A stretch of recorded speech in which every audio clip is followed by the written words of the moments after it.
Wednesday, September the 11th, 2024. Let us gather together and experience the goodness of God. I'm Pastor Trey Comstock. We'll begin with our scripture of the week, Mark chapter 7, verses 24 through 37, a piece by me entitled, Maybe We Just Don't Get the Joke. Then, Pastor Emily Larson, Pastor Scott Ketchat, and I will talk scripture, and more specifically, how there are many edifying and redemptive readings of these series of interactions. But first, a reading from Mark chapter 7, verses 24 through 37. From there he set out and went away to the region of Tyre. He entered a house and did not want anyone to know he was there. Yet he could not escape notice. But a woman, whose little daughter had an unclean spirit, immediately heard about him. She came and bowed down at his feet. Now this woman was a Gentile of Syrophoenician origin. She begged him to cast the demon out of her daughter. He said to her, Let the children be fed first, for it is not fair to take the children's food and throw it to the dogs. But she answered him, Sir, even the dogs under the table eat the children's crumbs. Then he said to her, For saying that, you may go. The demon has left your daughter. She went home, found the child lying on the bed, the demon gone. Then he returned from the region of Tyre and went by the way of Sidon towards the Sea of Galilee in the region of the Decapolis. They brought to him a deaf man who had an impediment in his speech, and they begged him to lay his hands on him. He took him aside in private, away from the crowd, and put his fingers into his ears, and he spat and touched his tongue. Then, looking up to heaven, he sighed and said to him, Ephphatha, that is, be opened. And immediately his ears were opened, his tongue was released, and he spoke plainly. Then Jesus ordered them to tell no one, but the more he ordered them, the more zealously they proclaimed it. They were astounded beyond measure, saying, He has done everything well. He even makes the deaf to hear and the mute to speak. The encounter between Jesus and the Syrophoenician woman has lived in my head rent-free for well over a decade. I haven't been able to shake it since I ran headlong into it in my first year of seminary. That year, I took a series of classes on urban ministry as part of my work at a homeless shelter. The reflection class for my crew of shelter-working seminarians met once a week in the upstairs of the chapel building. As part of our coursework, we read Howard Thurman's amazing text, Jesus and the Disinherited, where he devotes a fair amount of space to this story. Discussing it, my friend and colleague Brian, who went on to do PhD work, used the phrase, the sinfulness of Christ, to which our professor, who was perhaps less free-willing and more traditional than Brian, said, Brian, we don't believe in that. Our professor spoke correctly. From Paul on down, Christianity stakes a firm commitment to a sinless and perfect Jesus. His lack of fault holds the whole theological system together. Cool. So what do we do with this scene where Jesus compares a woman to a dog and to our 21st century ears sounds more than a little prejudiced? Thurman uses it as an opportunity to deeply ponder the nature of a profoundly embedded discriminatory social system, and Jesus goes on to extend the healing and power of God to this person usually considered far beyond the definition of God's people. Still, I find the dialogue jarring. Reading it again from Mark chapter 7, verses 27 and 28. He said to her, Let the children be fed first, for it is not fair to take the children's food and throw it to the dogs. But she answered him, Sir, even the dogs under the table eat the children's crumbs. Over the years, I've had the opportunity to work with and pastor many first responders, sailors, soldiers, and correctional officers. I particularly enjoy the way that they talk to each other when they think that they're only in the presence of people who have seen the darker side of the world. In all of those professions, they regularly encounter and have to participate in deeply traumatizing things. The nature of the job sends them routinely wading into situations that the vast majority of the population could not imagine.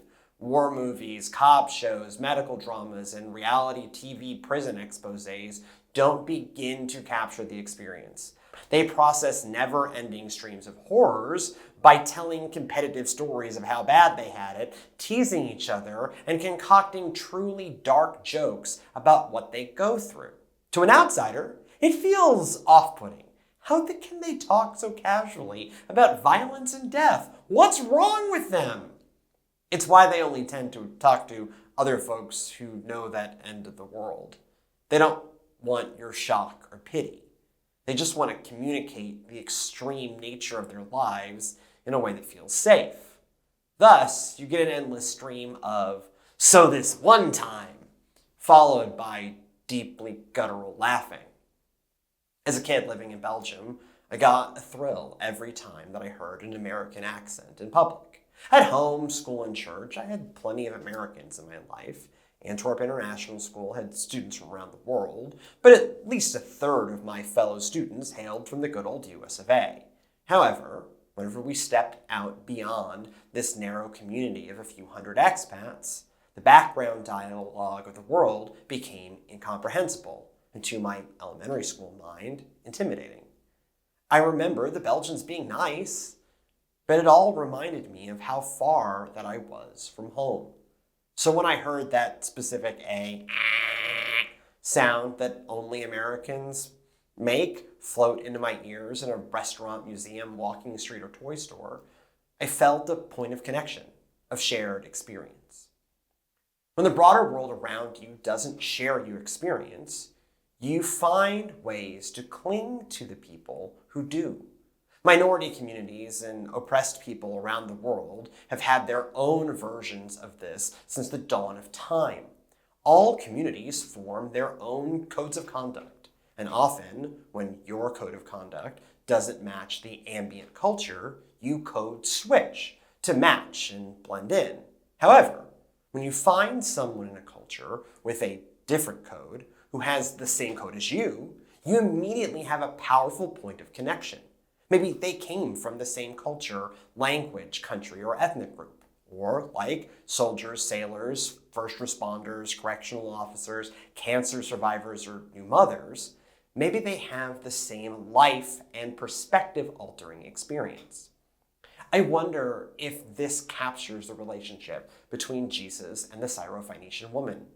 They come from different ethnic groups and most likely communicated in their second language. Generally speaking, Syrophoenicia had greater wealth than Galilee and Judea, so the semi-homeless traveling rabbi son of a carpenter probably had a different lifestyle than his interlocutor. However, both of them would have experienced rejection from the mainstream leadership of God's people. Jesus constantly brushes off attacks from Pharisees, Sadducees, and temple leaders. He knows that they'll kill him one day. The Syrophoenician woman has clearly received the message that, despite an inkling of the reality of God, she does not belong within the faithful. She has some faith, but comes from the wrong place. I admit that I'm out on a limb here. The text says none of this.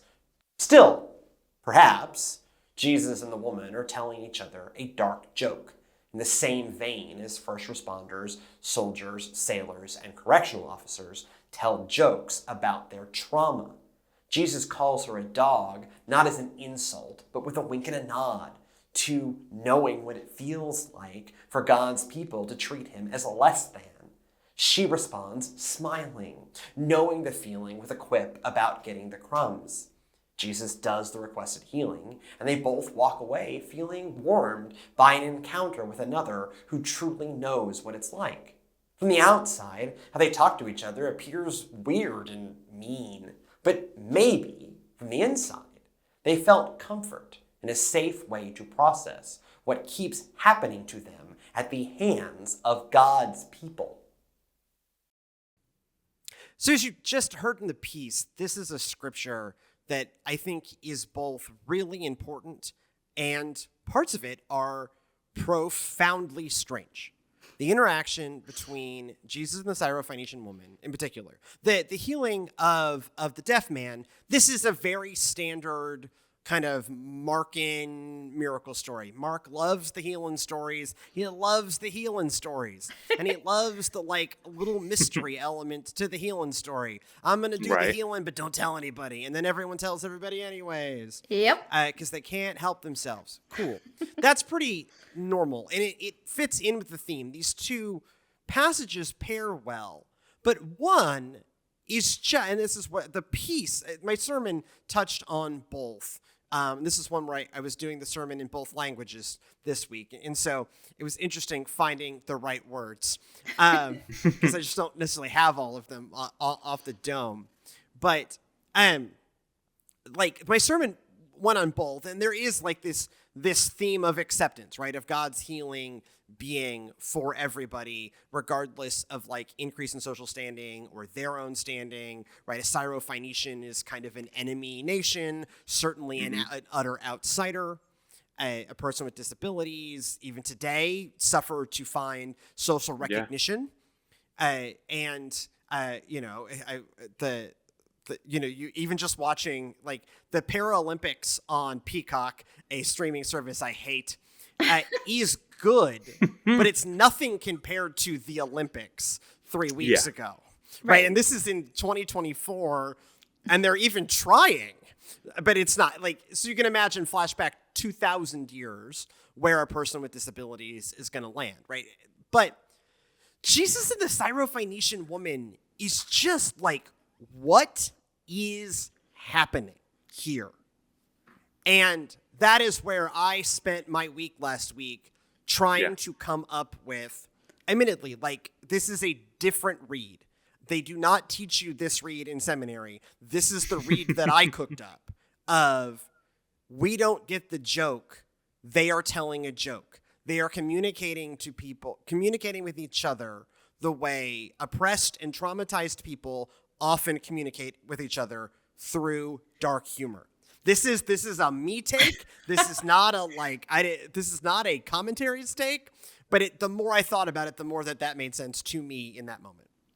I liked that take. Yeah, go ahead, Scott. I was just going to say, and if you do any word studies, there is a bit of a play there because, the common term for dog in Greek kuon that they would supposedly use for Gentiles isn't the word Jesus used. He used more of like a little dog, puppy.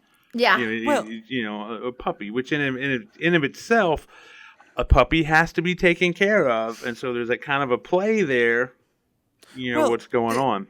There's definitely the Josh Whedon's take on the Marvel movies kind of quippiness to this.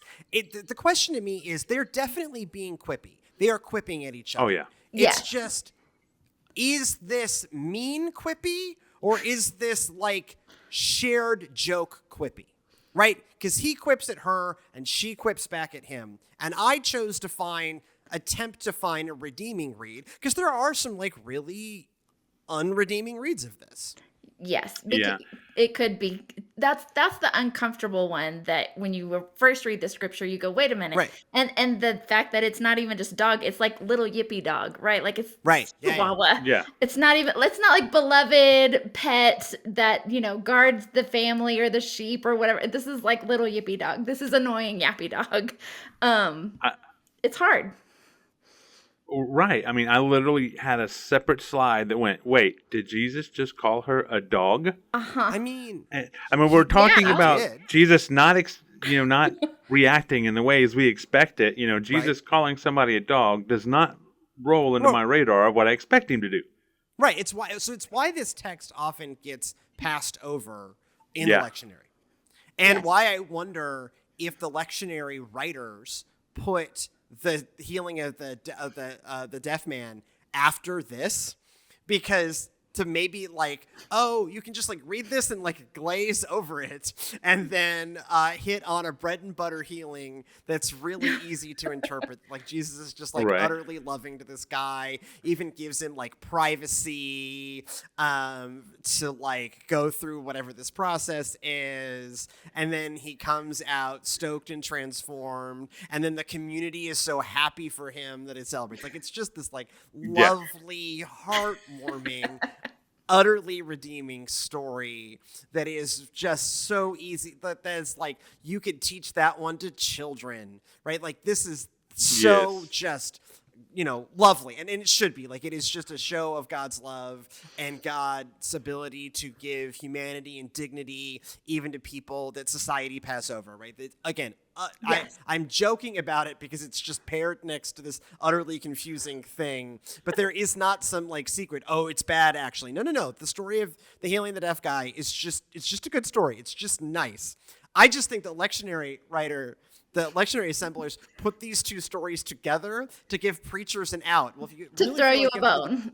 Yeah, to For throw you sure. a bone of like, if you really feel like you have to do the gospel, you don't really have to dig into this like weird, very weird conversation between Jesus and the Syrophoenician woman. Right. And when you're going through commentaries, almost every one of them starts defending Jesus' use of the term and comes up with all these things. And actually, the direction I went didn't spend much time on what he said and on the fact that the woman didn't deny it, how she utilized the same words. Yes. And then just pointed out the fact that, we in America and our Western culture are very big on our rights and how we're treated and et cetera. And so what we tend to forget is that in comparison to the creator of all the universe, we are puppies. We are dogs. And instead of standing on her rights of what she deserved, she approached him in asking for mercy, which he quickly responded to. Because also God's people, the true insiders don't deserve it either.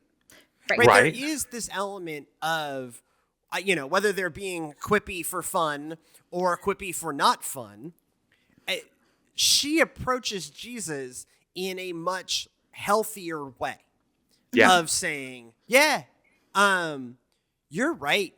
This is not by rights mine. By the way, this text doesn't say this, but it's by rights nobody's.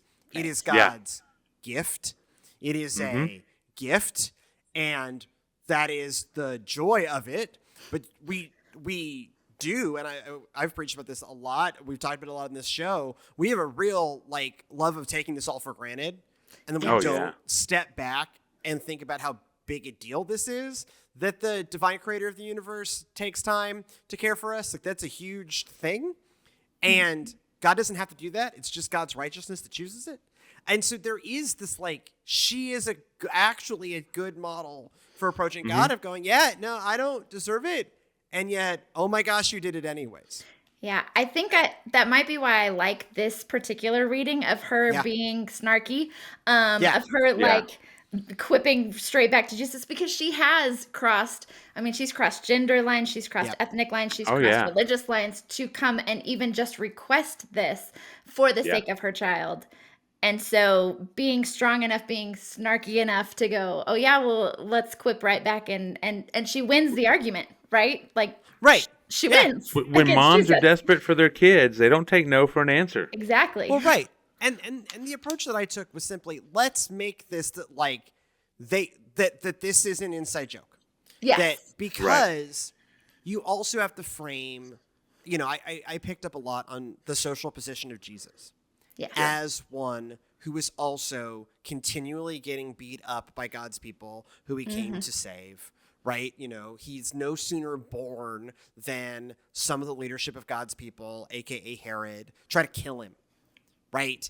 And he has run up against debate. We've talked about it recently, a debate between, last week we were talking about a debate between him and the Pharisees, which is even a group that he fundamentally agrees with and is preaching things that sound a lot like what they're preaching, but even they are naturally his really good friends. They're even in the same genre of Judaism. And they're attacking him, not to mention the temple folks and the Sadducees who are really tied in with the temple folks. And he knows that, because he's Jesus, he knows that they're going to try to kill him. And try is an interesting word I just used. They're going to kill him. They succeeded. Yes. They're going to succeed in killing him. He just doesn't stay dead because he's God. But he knows what it is to be treated like a dog by God's people. Yeah.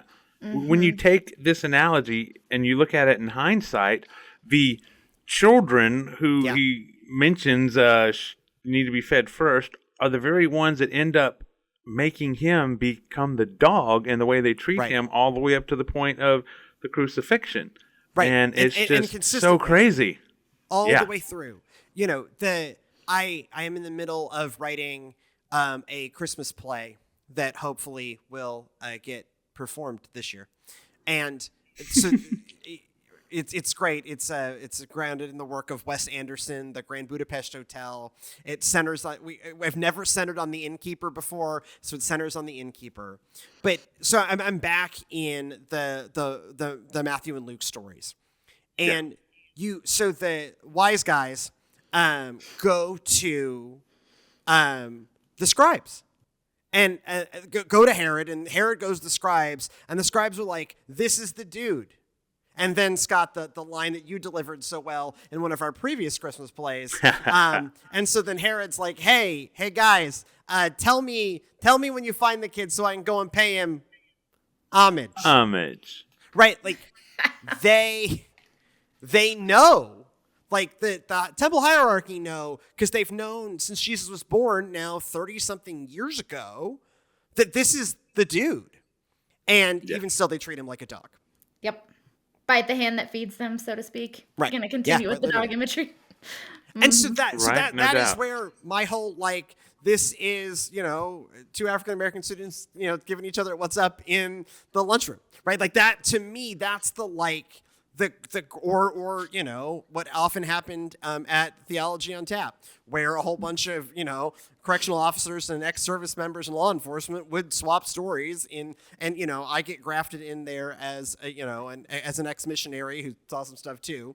Like I get blessedly grafted into those conversations, but like there is, and Emily, you know it well. You actually both of you know it well. There is that way that those folks talk to each other that is actually like really therapeutic and deeply meaningful and shocking to folks who are not prepared for it. Quite. Very dark humor, very, you know, jarring to someone who's not ready for that kind of conversation, for sure. Or just, you know, I won't reveal details because those are Tim's to share, but like, you know, I was hanging out with Tim, you know, a few weeks back, and he's just like telling this, like, and I'll admit, like, fairly horrific story. And it's just like matter of fact, and there's like some funny bits, and we both laugh. Oh, yeah. Like, you know, I understand. I understand this way of talking about things. I tell stories like this too. There's a really funny story about me getting tailed.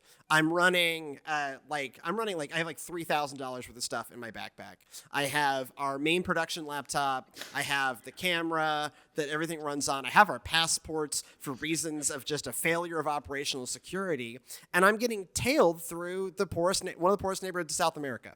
And it was my job to run the passports and the gear that night. And a lot of other people failed. And so I end up in the situation. I'm getting tailed by a crackhead. And it's a big problem in a lot of places, but a big problem in Banhado Sur are cocaine addicts with no money. And so they will attack you if they think you've got stuff. And I have no weapons. I'm not a weapons person for A, and for B, I'm in Paraguay. And so but I have an EpiPen. And so I cook up this really great plan that if I can't shake them quickly, I'm going to dive into a doorway. I'm going to stab them with my EpiPen. Right?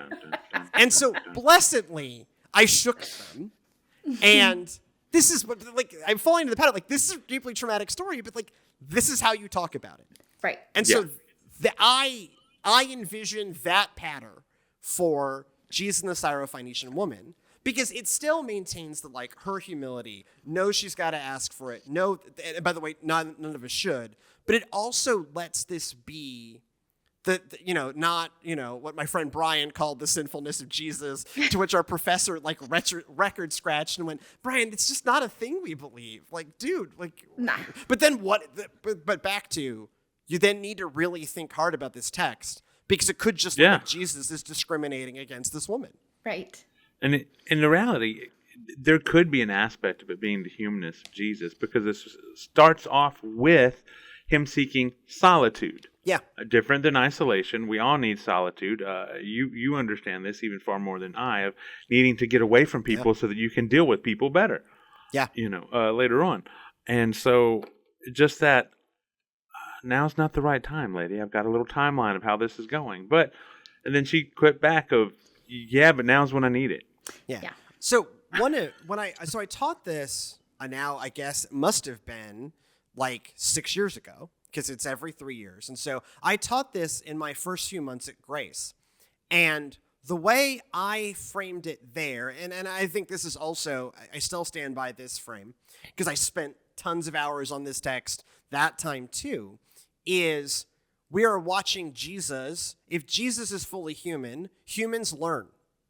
And so another frame for this is we are watching Jesus learn that, oh, right, that approach to Syrophoenicians is actually really unhealthy. And so, Jesus grew up in a culture for whom the Syrophoenicians were not fun friends. Yeah. And we are watching Jesus experience the very human of being corrected.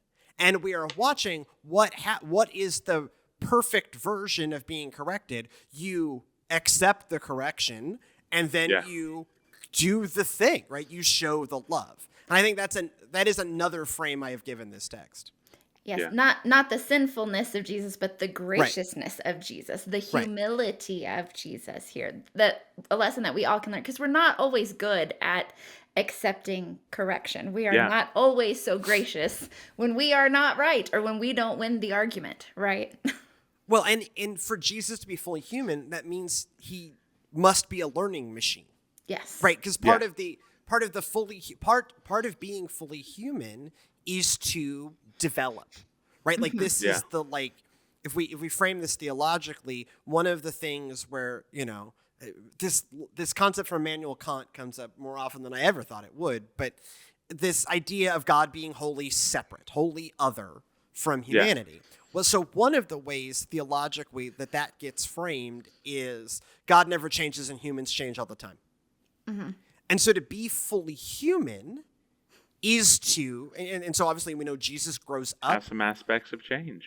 We know that Jesus, wanders away from his parents and ends up in the temple. That wonderful scene early in Luke's gospel of like 12-year-old Jesus being 12. And so we know that he developed. And so maybe here is another place where we are watching Jesus develop as in a way that all adult humans must develop sometimes.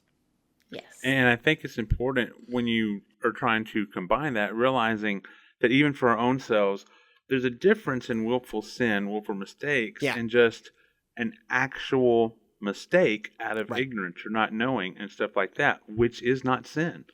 Right. Mm-hmm. Or is certainly a different scale of harm.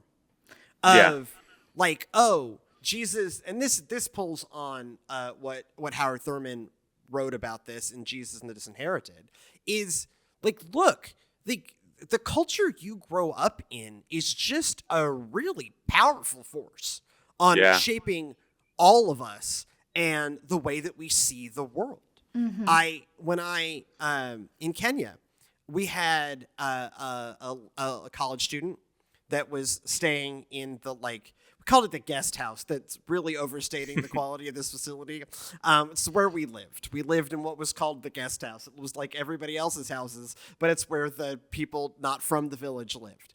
And so I had a cell in the guest house, and she had a cell in the guest house. And so we would end up, around the table together, and we had this, like, I remember this, like, really pitched argument that broke out trying to explain to this person that she was rich.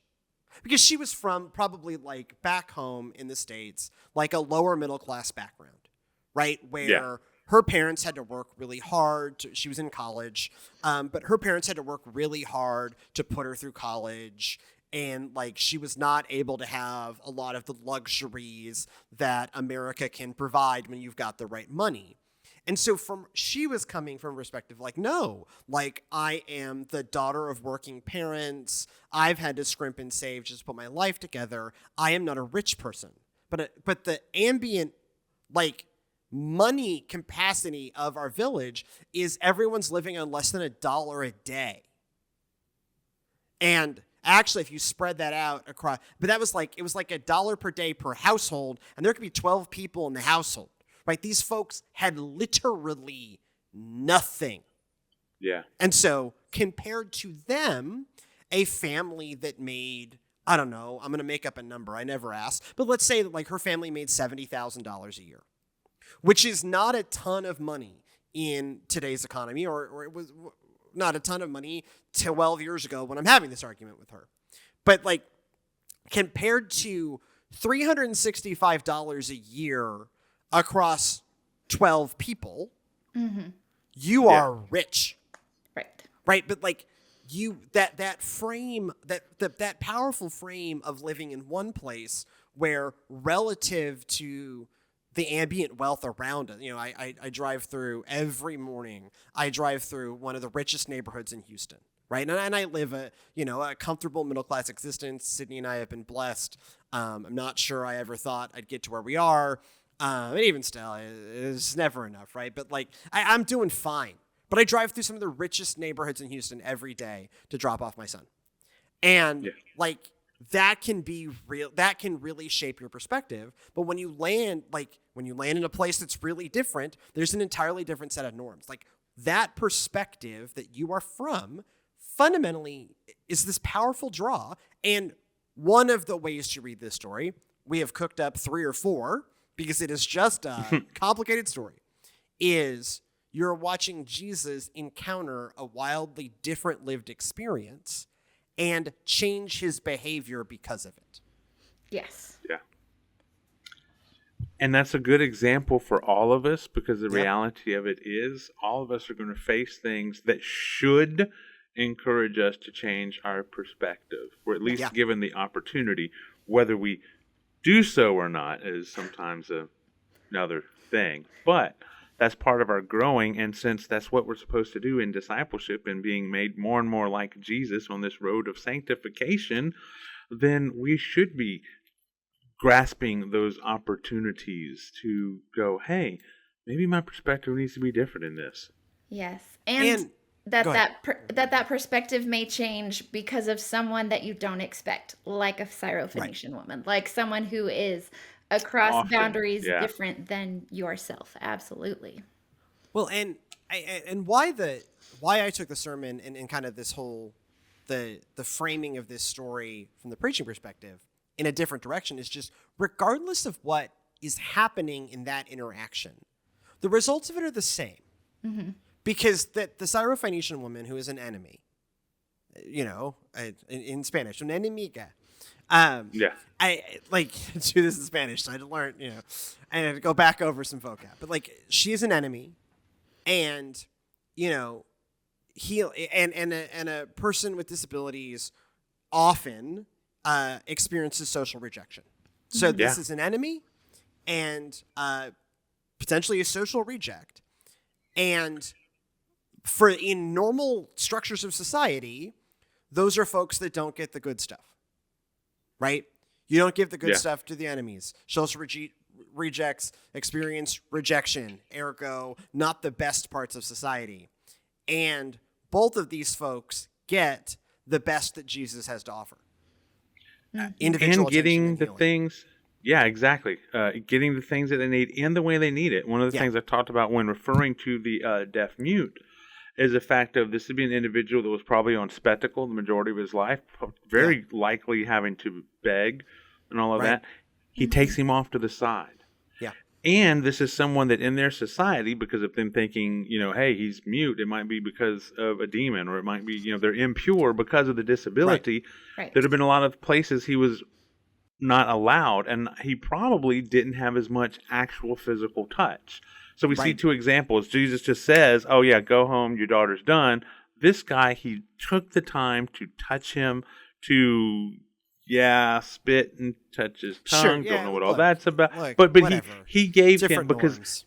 And when you think about a person who is deaf, their way of communication is through touch, through their hands, or through, with ASL or different ways like that. So this is presumably before all of that, right? So one of the things I brought up is this dude can't write, and the people around him can't read. And so the age-old fallback, in modern Western society, when you have a person who is deaf, is you have written conversation in person, right? I don't, speak ASL, but I can read lips a little bit. But like a lot of my conversations when I've had, worked with deaf folks is we're interacting via writing. We're just interacting via writing in person. And this is an era of essentially zero literacy. So it doesn't, like, it is in question of like, how complex a thoughts has this guy ever been able to communicate? Right. When he can't write, his world can't write. There's as far as we know, no formalized sign language that people would understand. That's a couple thousand years later. So yeah, he is this dude. I imagine, text doesn't say, but if you start to extrapolate out some, kind of logical potentials here, this dude lives an incredibly isolated existence. Yeah. Or even if like it's clear he's got friends and the community likes him, and that's good. And a lot of those folks wouldn't have experienced that. He's still utterly cut off from the human potential that he could be experiencing. Yes.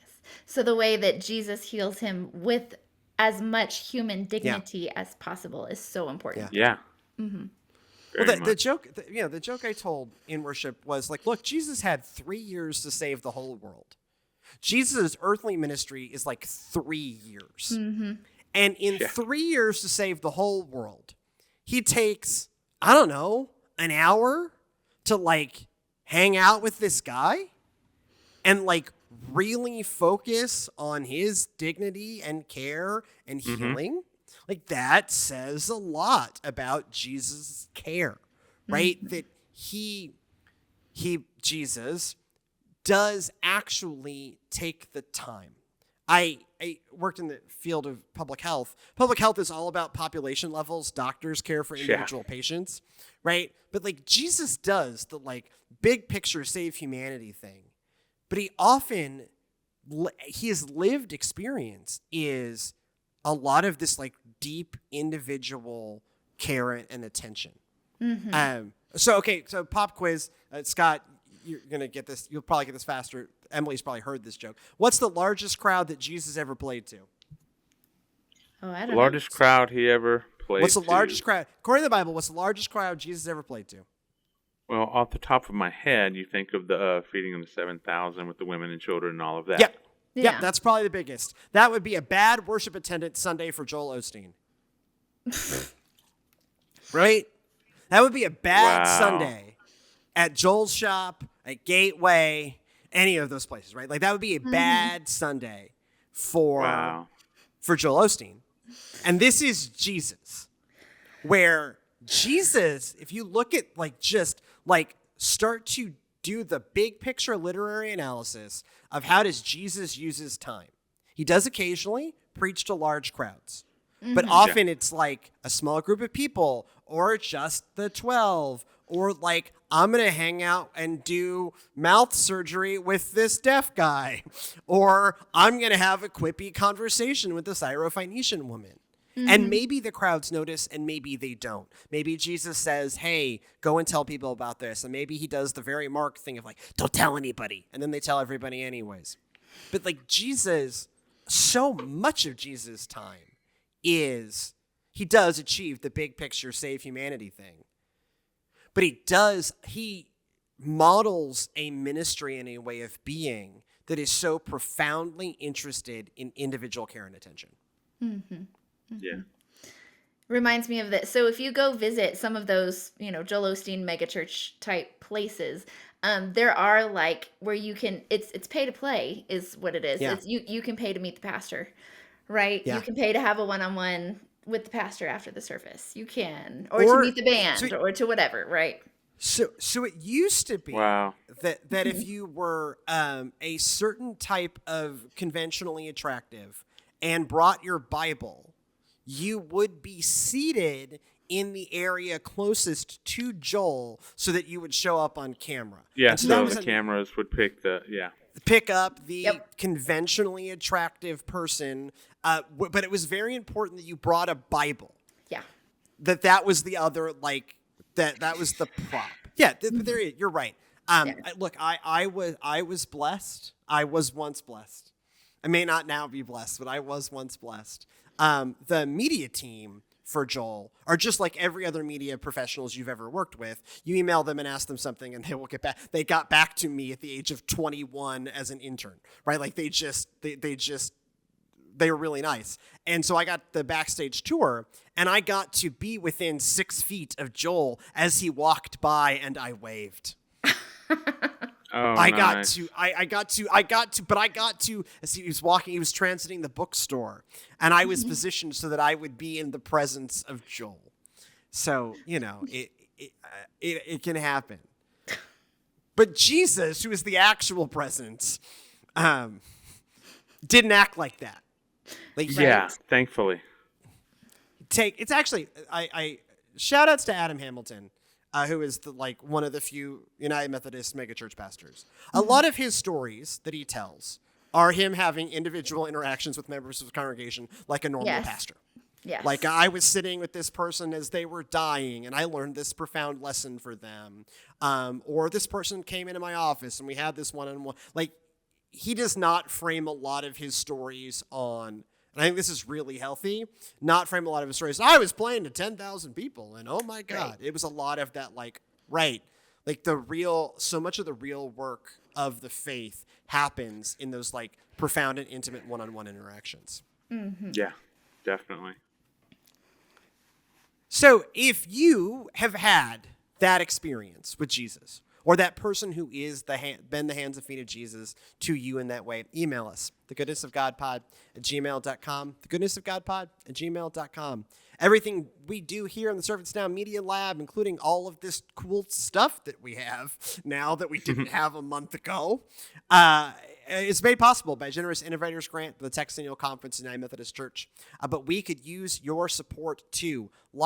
Comment, subscribe, leave us 5-star reviews on Apple Podcasts. Share this thing that you have heard. If there is something that made a difference to you, make a clip and share it on the clipping stuff. There's all sorts of things you can do to help this stuff go further, which helps this work we do be more sustainable. If you'd like more of what we do here, for right now, at Servants Now and all the things is the best way to do it. At Servants Now on Instagram and TikTok for our short form content. YouTube.com/servantsnow and Facebook.com/servantsnow for our long form stuff. And then a lot of the stuff ends up on our website, servantsnow.org. Go in peace to love and serve the Lord. We'll see you next time.